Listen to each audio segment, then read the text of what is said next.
would you like to start us with 6 today?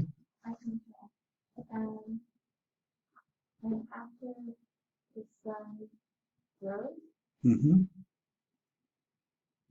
it was scorched, Good, good, very good. and because it didn't have root, it withered.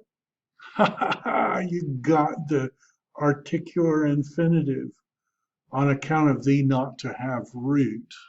And you converted it rightly because it didn't have root. It was scorched. Very good. Audrey, would you like to do 7? And I fell into the thorns, Mm-hmm.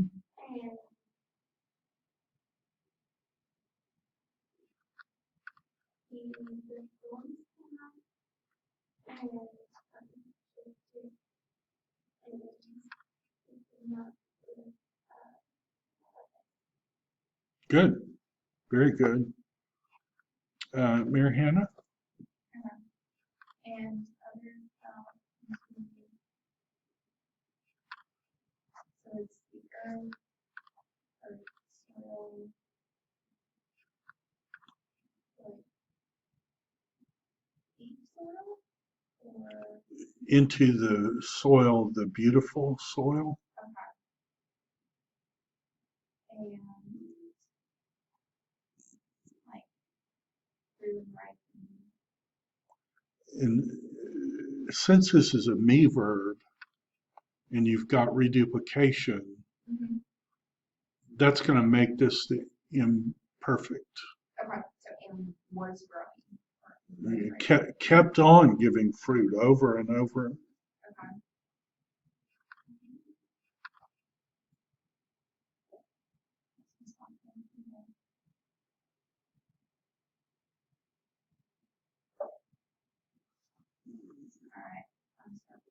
So this is the anabino word, so going up, and then this is a growing word. Okay. So I guess you have to do it springing up and growing. Okay. So it was right. Was growing.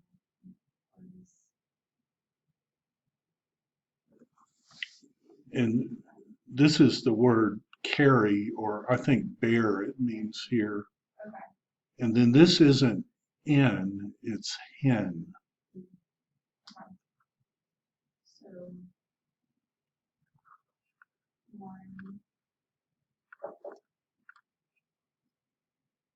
like 1,000.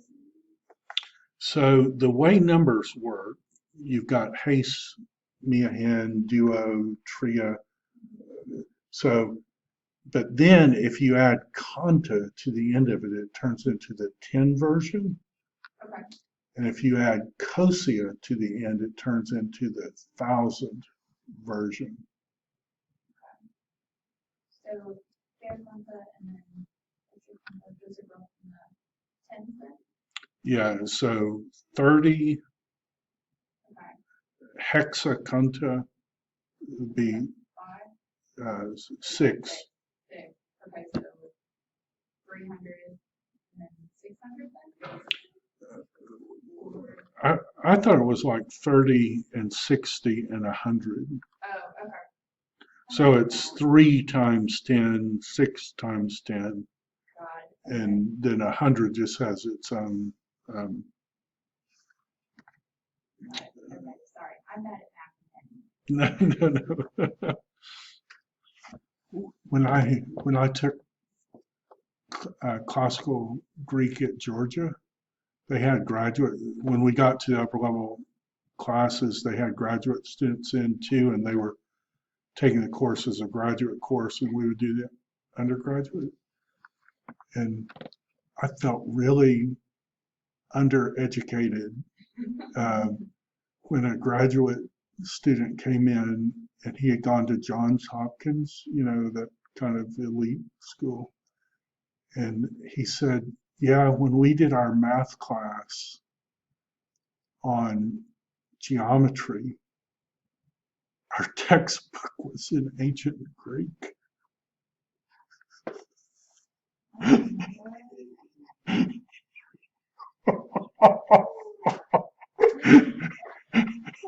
Oh my goodness. Like, I still have a hard time kind of believing that, but that's what he said. And it's like, oh my goodness, I'm so out of my league. So, uh, but I bet we could read the text. We're getting close to where we could read those texts. So don't feel bad about it. I can resonate with that a lot. Okay, Faith, 9. And you were saying he has ears to hear what to hear? Very good. So we may be about to have an aha moment. Do you realize that phrase, ear to hear, is a quotation from the Old Testament? And I can never remember like exactly where it is. So I always have to find it this way. Ear, hear. It may be ears to hear, but it's a quote from Deuteronomy 32. And this is minutes. I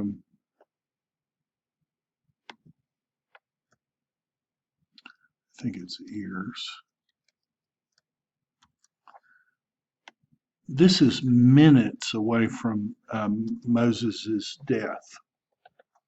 So God told him that he was going to die, and so Moses preached a sermon. It's Deuteronomy, and this is minutes before Moses died, and this is what he said. The Lord has not given to you a heart to know, or eyes to see, or ears to hear. And I don't know, should we look at the Septuagint and see?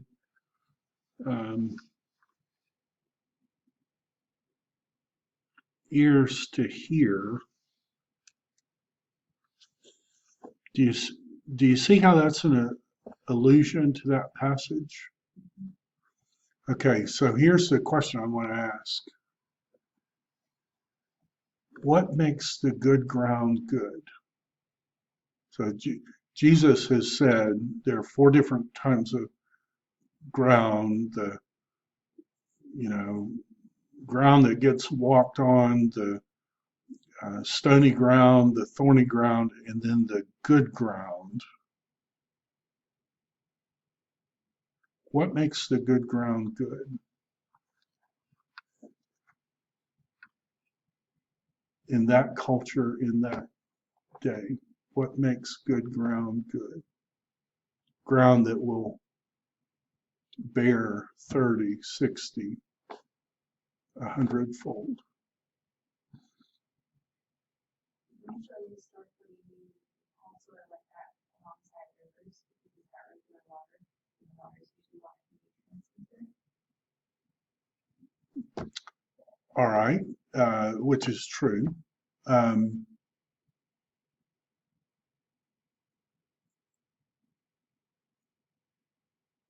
What would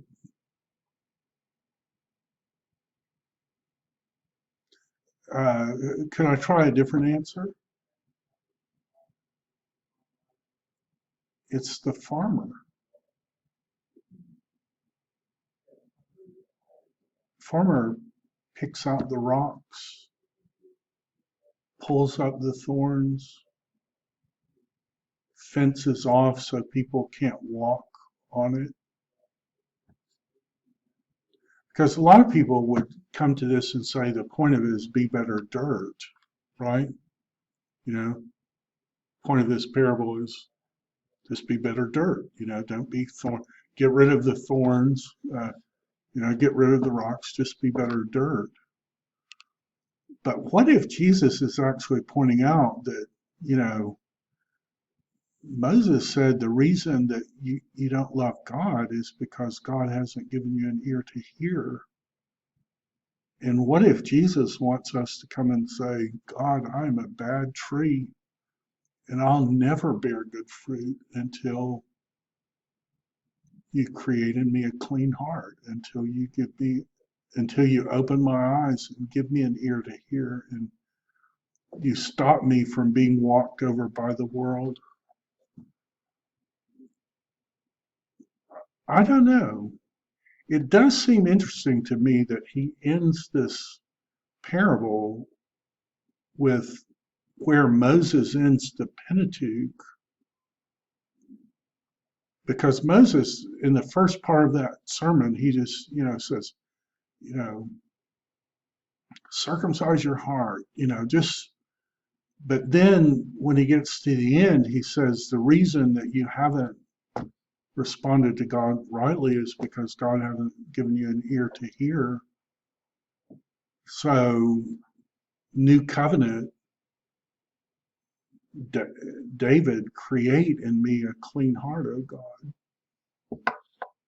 Fence me off. Be the farmer that turns bad soil into good soil, because any soil, if you leave it, will become unfruitful. The I didn't know this, but did you know that like rocks come up out of the ground? Did you know that, like in a field, the soil freezes and it makes the rocks buoyant? And so if you just leave it, eventually the field's going to be full of rocks and you got to go pick them. I didn't know that. Or if you just, I mean, if you leave your backyard alone long enough, what will happen? Well, these things will spring up, and then these weed trees will spring up. I've got them all through my backyard, and they drive me crazy. Uh, and it's going to make it unfruitful until somebody goes and prepares the land. And what if Jesus is saying that here? I don't know. It's worth thinking about. What makes the good land good? And it could be that it's the farmer that makes the good land good. So it isn't be better dirt. It's like go find the farmer who can fix things, and you can soften your heart, and you can keep the weeds and the thorns. I don't know. Be a Berean. See what you think about that. See if that idea squares with the rest of Mark. All right, Audrey.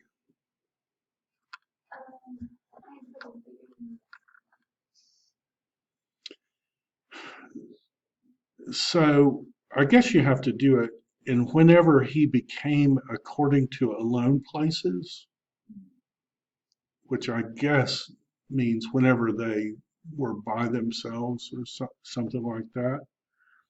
And then this is your temporal augment, and it's a contract verb. So it's from eratao, ask, and it's going to be your imperfect third plural of eratao, ask.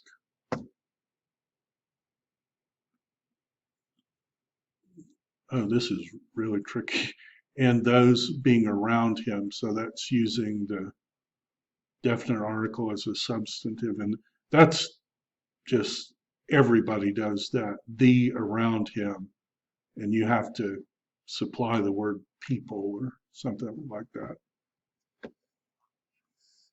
And then,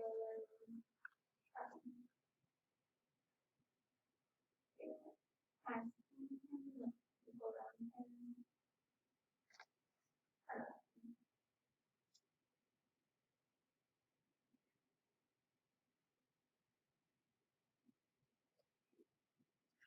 So this is a number, dua deco, contracted to be dodeca. but 12, the 2:10, the 12.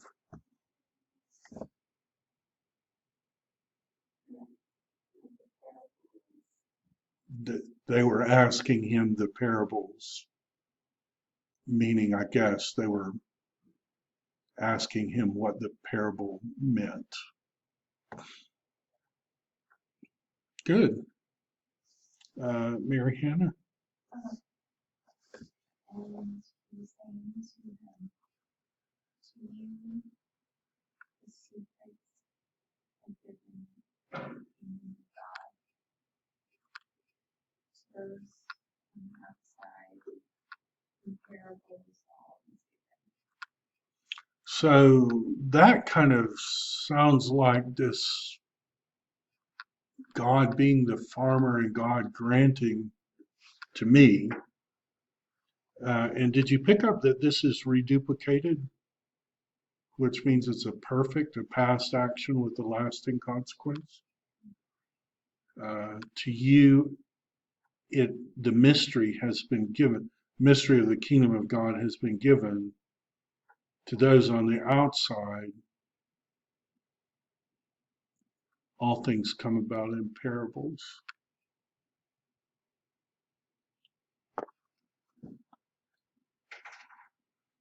So at first this is going to be really hard when you start wrestling with what Jesus said, but I think after you get over wrestling with it, it actually brings us to a really good place. But so is 12 the last one we read? Oh, 17. Would you like to translate 12? So that seeing and not see and not perceive, and hearing and not hear and not understand. Good.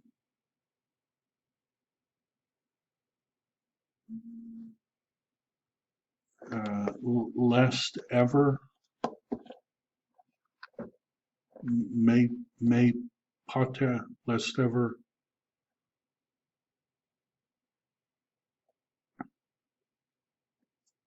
What is the second to last word again? So this is hard. It's from aphiemi, it be thrown away. So it's aorist passive. It be forgiven, I think is how you have to translate it. Was not they should turn away and their sins should be forgiven. Right. So this is a quote from Isaiah 6. And in Isaiah 6, have we ever talked about Isaiah 6 in here? About the biblical theology of it and the seraphs? Have we ever talked?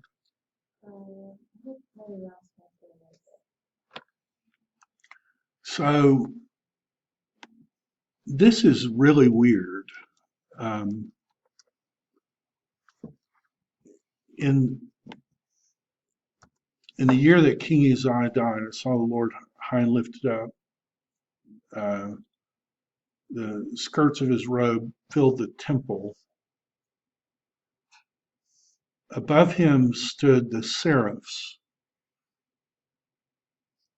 and they have 6 wings. Cherubs have 4 wings.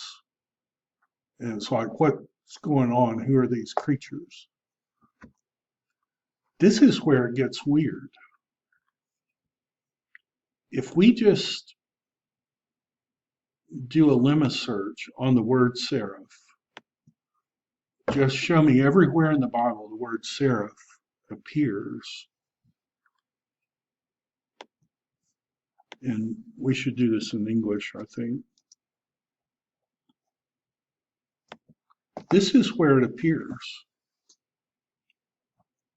So where does the word seraph appear in that? And it's the word burn thoroughly. So the word seraph means to be on fire.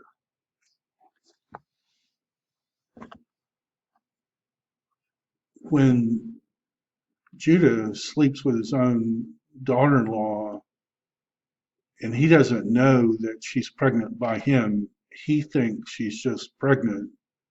He says, take her out and saraf her. It's like total hypocrite, you know. Uh, he's lived this immoral life, but when she's, accused of uh, illegitimate birth, you've got to saraf her. Okay, so I'm a little confused now, like what these serifs are.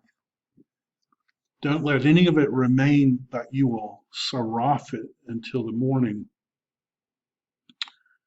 You will saraf the uh, offering,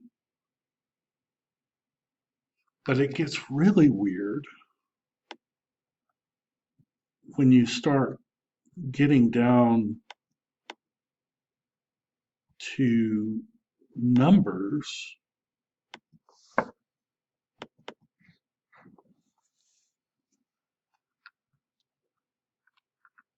Uh, then the Lord sent fiery serpents among the people.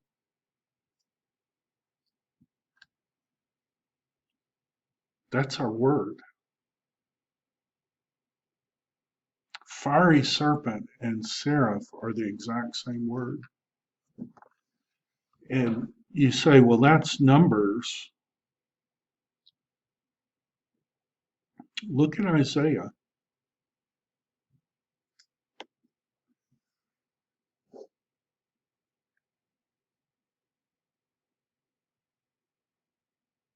Oh, that's a Psalms. We need to be in Isaiah.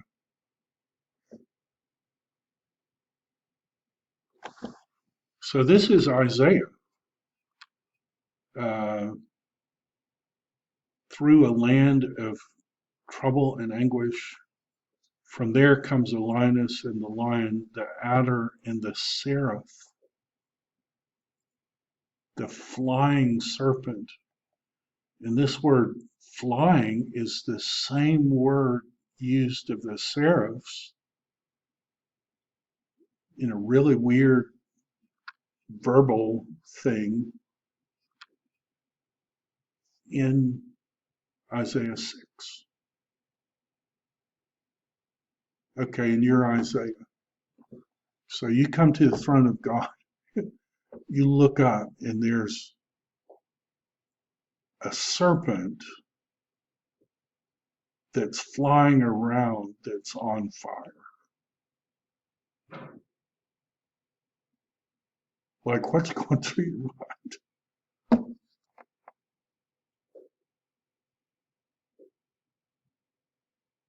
Like, I don't even know what to think. Like, the temple is made to look like the Garden of Eden, and was there a serpent in the Garden of Eden? And was that a good creature or a bad creature? It's a bad creature. And now I'm in the heavenly temple, and there's this serpent that's on fire. Is this a good creature or a bad creature? And it's like, I have no idea. But the fact that he's on fire scares the daylights out of me. God lives in fire. This entity is covering itself up, saying, holy, holy, holy. And this entity is made to obey God. But is it a positive entity or a negative entity? And I don't know. I'm with Isaiah. Like, I'm undone. I'm going to die. Which, and the Bible doesn't tell us like how to think about that. It just describes it. And so God makes the seraph take a burning coal touches it to Isaiah's mouth. Uh, the pronouncement is, your sins taken away. God says, who will go for us? And Isaiah says, here I am, send me, right? And we've all heard sermons that end right there, right? Do you know what appears after that? Isaiah says, what should I say? And God says, preach in a way so that hearing they will hear and not put it together, and seeing they will see. And blepo means like a glance, so that they'll see it but not see it. And Isaiah says, how long? And God says, basically, through 2 exiles. So now I'm totally confused, because now Jesus is quoting that passage. So how does it work? Well, the very next chapter, God tells Isaiah to go stand in a particular place. It's going to be the place where 40 years later, the Assyrians curse God, and God delivers him. So he says, go stand. And he says, carry your baby with you. And so he's standing in a place 40 years later, and he's holding his baby. And he gives this prophecy to Ahaz, the virgin will conceive and bear a son. And then the next chapter says, so Isaiah goes home and sleeps with his wife, and she has a baby. Is that baby the virgin will conceive baby?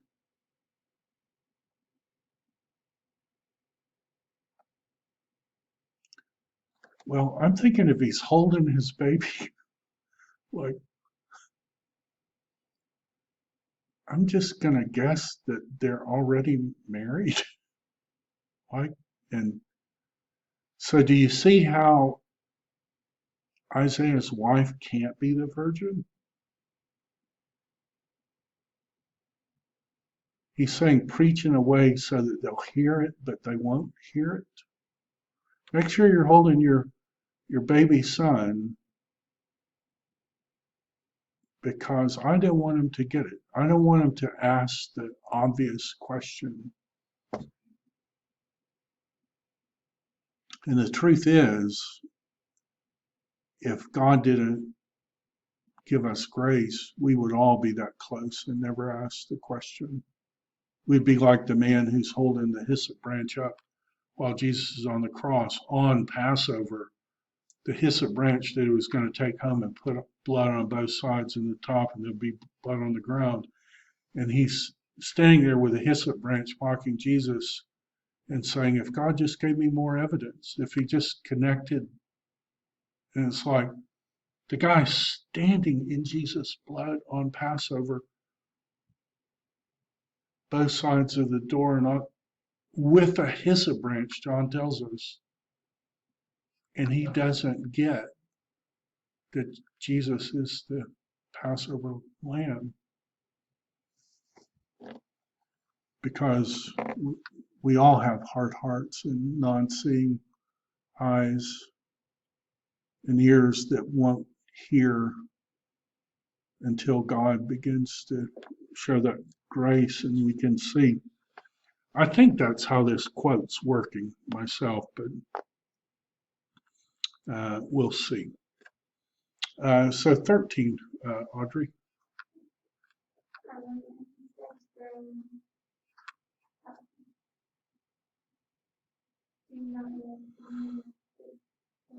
Good.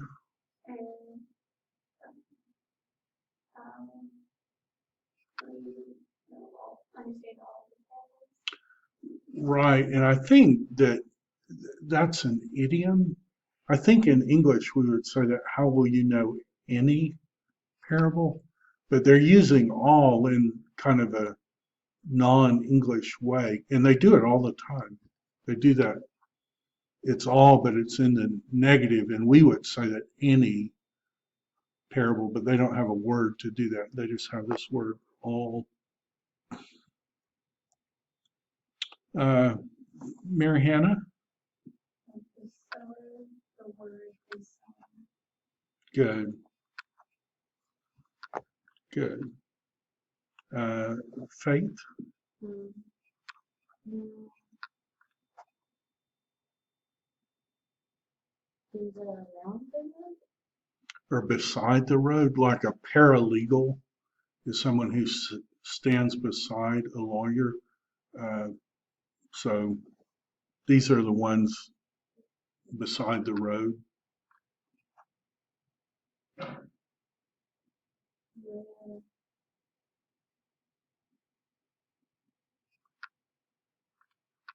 the word is sown. Where wherever the word is sown, and I think in English we would say whenever, but you could do it either way. And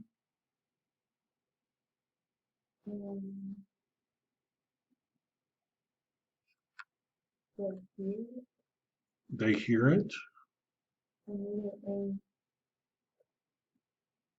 from Satan. right? I would be tempted to capitalize that, but our editors don't. And takes away the word.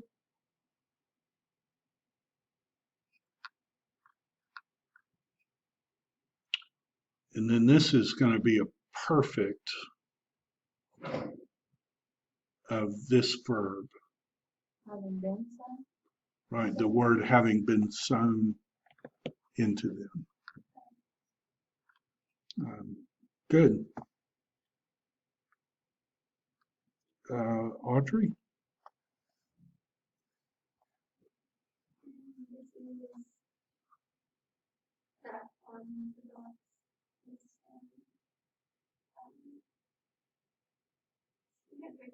Christian. Immediately destroy the whole thing. Good. And then the very last one. Not having use for themselves.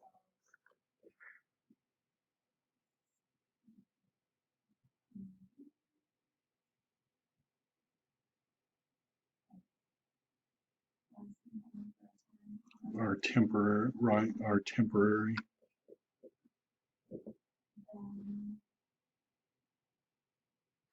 Genitive absolute. Oh, I should have let you do it. You would have got. Becomes like pressure and persecution on account of the word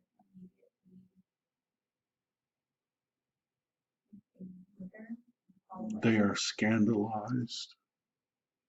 So a scandal in Greek is, imagine yourself running through a wheat field about 4 feet tall. A scandal is a rock 2 feet tall that's just going to put you on your, and you're not going to see it coming at all.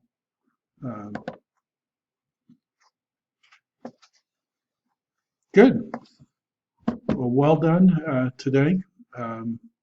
And we'll pick up there. Hopefully I'll remember to post the quiz, but eventually we're just going to phase the vocab and charts out, and we'll just do the translations. So, all right. We'll see you on Friday.